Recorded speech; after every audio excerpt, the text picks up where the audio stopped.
আমাদের জাতীয় কবি কাজী নজরুল ইসলামের রচনাবলী নিয়ে বলতে গেলে হয়তো তেমন কিছুই বলতে পারব না। তার সম্পর্কে অতটা জানা হয়নি। যদিও বই পড়ার বেশি প্রবণতা নেই।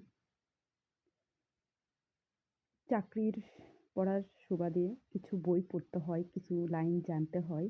তেমনি ওনার সম্পর্কে জানতে গিয়ে ওনার কিছু লেখনী আমারকে খুব আকৃষ্ট করেছে। তার ২-৪ টি লাইন আমি বলে শোনাবো। ইনশাআল্লাহ শুনবেন আপনারা, আশা করছি। কোনো কালে একা হইনি কো জয়ী, পুরুষের তরবারি, প্রেরণা দিয়েছে, শক্তি দিয়েছে বিজয়ালক্ষ্মী নারী।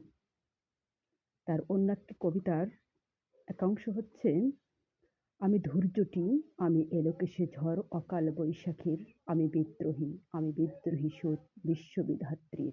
এটি বিদ্রোহী কবিতার অংশ। তার আরেকটি কবিতার কিছু অংশ হচ্ছে নারী কবিতা থেকে নেওয়া হয়েছে সেটি। সাম্যের গান গাই, আমার চক্ষে পুরুষ রমণী কোরো ভেদাভেদ নাই। গাহি সাম্যের গান, ধরণীর হাতে এনে দিল যারা ফসলের ফরমান। গাহি সাম্যের গান, মানুষের চেয়ে বড় কিছু নাই, নহে কিছু মহিয়ান।